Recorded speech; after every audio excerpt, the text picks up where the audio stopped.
Hello दोस्तों, नमस्कार। बहुत बहुत स्वागत है आपका एजुकेशन कीड़ा की डेली करंट अफेयर के वीडियो में। आज के इस वीडियो में दोस्तों हम डिस्कस करेंगे हम 30 सितंबर करंट अफेयर। देखें क्या है सबसे महत्वपूर्ण क्वेश्चन जो आपके एग्जाम के लिए बहुत ही ज़्यादा यूजफुल है। डिस्कस करने से पहले दोस्तों अगर कल के करंट अफेयर का क्विक रिवीजन कर लेते हैं तो कल के करंट अफेयर का पहला क्वेश्चन था दोस्तों कि विश्व पर्यटन दिवस हर साल कब मनाया जाता है। तो ये मनाया जाता है दोस्तों 27 सितंबर को। ठीक है। अगला क्वेश्चन था कि किस मंत्री ने डेस्टिनेशन नॉर्थ ईस्ट 2020 फेस्टिवल का उद्घाटन किया है। ठीक है, तो ये किया है दोस्तों, ये यूनियन मिनिस्टर अमित शाह ने। ठीक है। अगला क्वेश्चन था कि राजस्थान के कस्बों के लिए एडीबी यानी कि एडवांस डेवलपमेंट बैंक द्वारा कितनी राशि की ऋण की स्वीकृति की गई है। तो ये किया गया है दोस्तों 300 मिलियन डॉलर के लिए। ठीक है। अगला क्वेश्चन था कि विश्व रेबीज दिवस कब मनाया जाता है। तो ये मनाया जाता है दोस्तों 28 सितंबर को। ठीक है। और अगला क्वेश्चन था कि निम्नलिखित में से कौन जो है भारत की महिला चयन समिति का नया प्रमुख जो है वो बन गई है। तो उनका नाम है नीतू डेव। ठीक है। ये जो है भारत की महिला चयन समिति की प्रमुख बनी है। चयन समिति कहाँ की प्रमुख है? बीसीसीआई की है। ठीक है दोस्तों, बीसीसीआई की महिला चयन समिति की प्रमुख जो है बनी है। ठीक है। अगला क्वेश्चन था कि भारतीय रिजर्व बैंक ने घोषणा की है कि वो चेक ट्रंकेशन सिस्टम के लिए एक नया इनिशिएटिव जो है वो लॉन्च करेगा। उसका नाम है पॉजिटिव पे सिस्टम। ठीक है। अगला था कि भारत ने किस देश के साथ समुद्री द्विपक्षीय अभ्यास जिसका नाम जो है JIMEX शुरू किया है। तो ये क्या है दोस्तों? जापान के साथ। ठीक है। इसके नाम में, इसके फुल फॉर्म में ही है ये चीज। जापान, जैसे जापान इंडिया मार्टाइम मिलिट्री एक्सरसाइज। ठीक है दोस्तों। अगला क्वेश्चन था कि निम्नलिखित में से किस पूर्व केंद्रीय मंत्री का हाल ही में निधन हो गया है। तो ये हुआ है दोस्तों जसवंत सिंह जी का। ठीक है। अगला था कि NCAER के अनुसार 2020-2021 में भारत की जो अनुमानित जीडीपी वृद्धि दर जो है उन्होंने क्या बताई है। ये बताई है उन्होंने -12.6 की। ठीक है। और आखिरी क्वेश्चन था दोस्तों कि मुस्तफा अदीब ने हाल ही में किस देश के प्रधानमंत्री के पद से इस्तीफा दे दिया है। तो वह है लेबनान के प्रधानमंत्री के रूप से इस्तीफा दिया है। ठीक है। इनकी नियुक्ति जो हुई थी दोस्तों वो 30 अगस्त को हुई थी और अब जो इन्होंने अपना उसी पद से इस्तीफा भी दे दिया है। ठीक है दोस्तों। बात करते हैं आज के करंट अफेयर के पहले प्रश्न की कि विश्व हृदय दिवस कब मनाया जाता है। ठीक है। When is world heart day observe. ठीक है। तो ये दोस्तों मनाया जाता है 29 सितंबर को। ठीक है। तो विश्व हृदय दिवस प्रतिवर्ष 29 सितंबर को मनाया जाता है ताकि लोगों को हृदय रोग और संबंधित स्वास्थ्य, ठीक है, मुद्दों के ओर ध्यान आकर्षित किया जा सके। ठीक है। तो बेसिकली पब्लिक में अवेयरनेस के लिए ये जो डे है मनाया जाता है। ठीक है। जिस दिन वार्षिक रूप से मनाया जाता है। ठीक है। वह हृदय रोग और स्ट्रोक सहित हृदय रोग CVD के बारे में जागरूकता पैदा करता है और निवारक और नियंत्रण के उपाय पर प्रकाश डालता है। तो जैसा कि मैंने कहा कि पीपल को, यानी कि लोगों को दिल की बीमारियों से रिलेटेड सारी चीजों के बारे में जागरूकता फैलाने के लिए ये जो दिन है वो मनाया जाता है। और 2020 में जो इसका विषय यानी कि थीम है वो है हृदय रोग को दूर करने के लिए हृदय का उपयोग करें। ये जो इसका 2020 का थीम है। बात करते हैं कुछ उपयोगी नोट्स की। तो वर्ल्ड हार्ट फेडरेशन की जो स्थापना हुई थी ये हुई थी सन 2000 में। वर्ल्ड हार्ट फेडरेशन का जो मुख्यालय है वो जिनेवा स्विट्जरलैंड में है। और वर्ल्ड हार्ट फेडरेशन के जो अध्यक्ष है उनका नाम है राजीव गुप्ता। ठीक है दोस्तों। बात करते हैं अगले प्रश्न की कि निम्नलिखित में से किस मंत्री ने कोविड-19 के लिए ICMR का वैक्सीन वेब पोर्टल और राष्ट्रीय नैदानिक रजिस्ट्री जो है वो लॉन्च किया है। ठीक है। तो ये किया है डॉक्टर डॉक्टर हर्षवर्धन ने। ठीक है, जो कि भारत के हेल्थ मिनिस्टर भी हैं। उन्होंने ये पोर्टल लॉन्च किया है। ठीक है।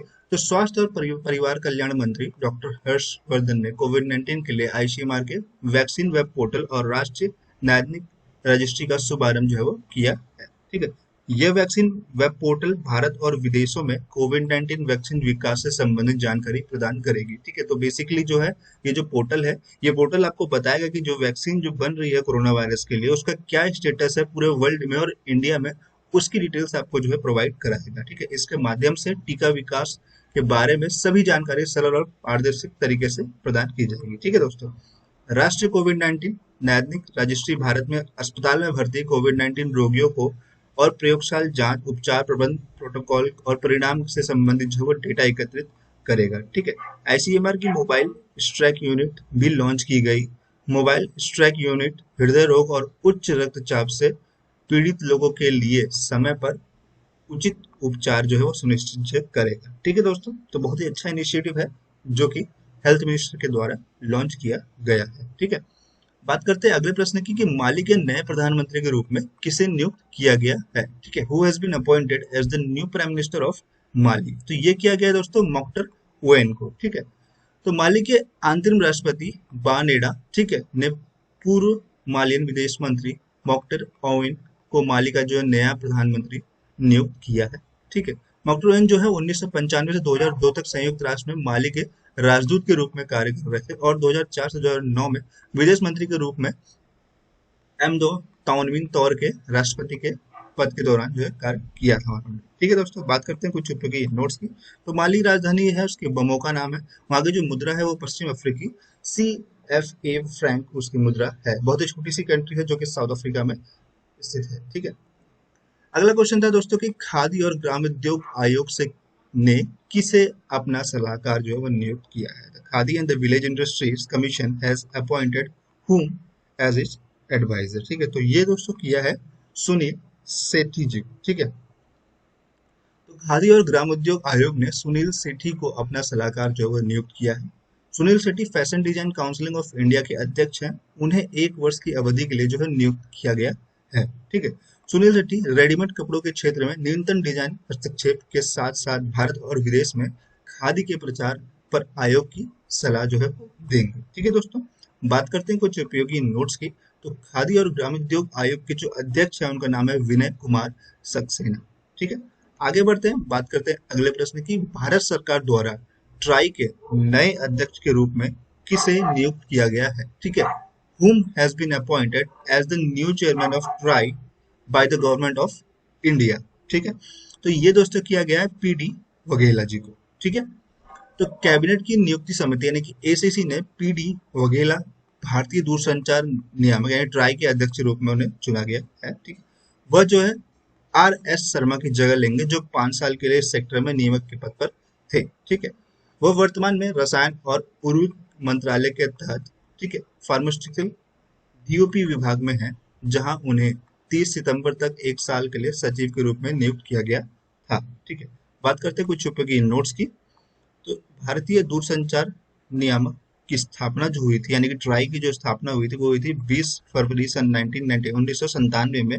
ठीक है, और ट्राई का जो मुख्यालय वो है नई दिल्ली में। ठीक है, बात करते हैं अगले प्रश्न की कि निम्नलिखित में से किस संस्थान ने मॉसिक नामक एक माइक्रो प्रोसेसर जो है विकसित किया है। ठीक है, which of the following institute has developed मॉसिक माइक्रो प्रोसेसर। ठीक है, तो ये क्या है दोस्तों, इंडियन इंस्टीट्यूट ऑफ टेक्नोलॉजी जो कि मद्रास में स्थित है, यानी कि IIT मद्रास ने एक मॉसिक नामक माइक्रो प्रोसेसर का निर्माण किया है। ठीक है, डिटेल्स देख लेते हैं इसकी पूरी जानकारी के। तो भारतीय प्रौद्योगिक संस्थान IIT मद्रास ने मॉसिक जो है सफलतापूर्वक विकसित किया है, जो कि इंटरनेट ऑफ थिंग्स यानी कि IoT उपकरणों के लिए एक स्वदेशी निर्मित माइक्रो प्रोसेसर है। ठीक है, मॉसिक जो है एक प्रोसेसर कम ऑन चिप है। वो बेसिकली प्रोसेसर भी आप उससे कह सकते हैं या प्रोसेसर कम ऑन चिप कह सकते हो आपसे, जो तेजी से बढ़ते IoT इंटरनेट ऑफ थिंग्स उपकरणों को पूरा कर सकता है, जो एक डिजिटल भारत के स्मार्ट शहरों का एक अभिन्न अंग है। ठीक है, इलेक्ट्रॉनिक्स और सूचना प्रौद्योगिकी मंत्रालय ने IIT मद्रास के मॉसिक प्रोजेक्ट को वित्त पोषित जो है वो किया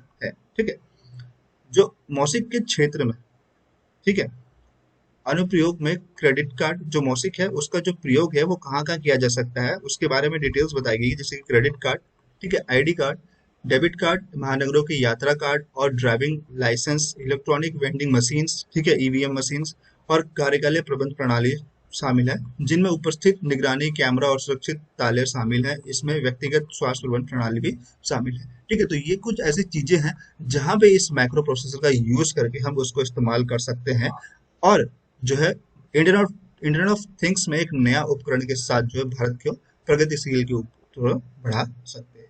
ठीक है, बात करते हैं अगले प्रश्न की कि असम की पहली और एकमात्र महिला मुख्यमंत्री, बहुत ही इंपॉर्टेंट क्वेश्चन दोस्तों, कि असम की पहली और एकमात्र महिला मुख्यमंत्री कौन है जिनका हाल ही में निधन हो गया है। ठीक है, what is the Assam first and only women chief minister who recently passed away. ठीक है, तो इनका नाम है सईद अनवरा तैमूर।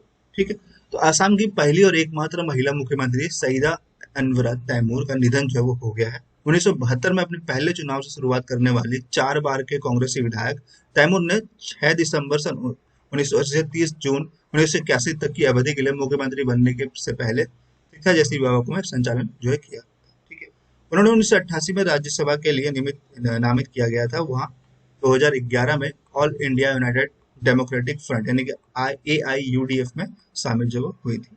ठीक है, और इनका जो हाल ही में निधन हो गया है। ठीक है दोस्तों, बात करते हैं आखिरी प्रश्न की कि AIFF पुरुष फुटबॉल ऑफ द ईयर जो है वो किसने जीता है। ठीक है, who has won the AIFF men's footballer of the year. ठीक है, तो ये दोस्तों जीता है गुरप्रीत सिंह संधू ने। ठीक है, तो ऑल इंडिया फुटबॉल फेडरेशन यानी कि AIFF का जो फुल फॉर्म है वो ऑल इंडिया फुटबॉल फेडरेशन पुरस्कार 2019-2020 की जो घोषणा की गई है। ठीक है, भारतीय पुरुष टीम के गोलकीपर गुरप्रीत सिंह संधू ने पुरुष की श्रेणी में ये जो पुरस्कार है वो जीता है। वहीं अगर बात करें महिला की श्रेणी में तो वहां पे संजू यादव ने ये जो पुरस्कार जो है वो जीता है। ठीक है, बात करते हैं कुछ उपयोगी नोट्स की।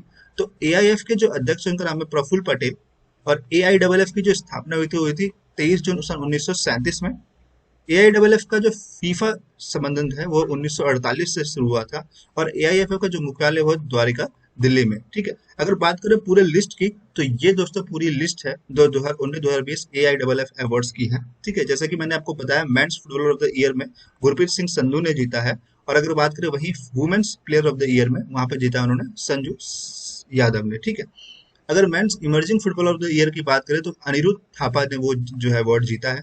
वहीं अगर emerging women's footballer of the year की बात करें तो वो है रत्नाबाला देवी ने वो खिताब उन्हें मिला है। ठीक है, बात करते हैं award for the best assistant referee की, तो वहां पे उन्हें मिला है P वैरा मुथु फ्रॉम तमिलनाडु से, उनको ये अवार्ड मिला है। ठीक है, अगर वहीं बात करें award for the best referee तो वो मिला है L अजीत कुमार मिथई जो कि मणिपुर से है। ठीक है, और अगर बात करें award for the best grassroots development programme तो वो मिला है वेस्ट बंगाल को, जिसे आधारित है based on E licence course and golden baby leagues. ठीक है, तो ये दोस्तों जो लिस्ट था ये 2019-2020 का जो AIF का कंप्लीट लिस्ट है जो कि आपके एग्जाम के लिए बहुत ही ज्यादा यूजफुल है। ठीक है दोस्तों, आज की इस वीडियो में दोस्तों बस इतना ही। वीडियो पसंद आई हो तो लाइक जरूर करिएगा दोस्तों, वीडियो को शेयर करना मत भूलिएगा दोस्तों, सबसे इंपॉर्टेंट चैनल को सब्सक्राइब करना मत भूलिएगा ताकि आपको ऐसी वीडियो हर दिन मिल सके। हम मिलते हैं दोस्तों आपसे कल के वीडियो में, तब तक नमस्कार, धन्यवाद, जय हिंद, जय भारत।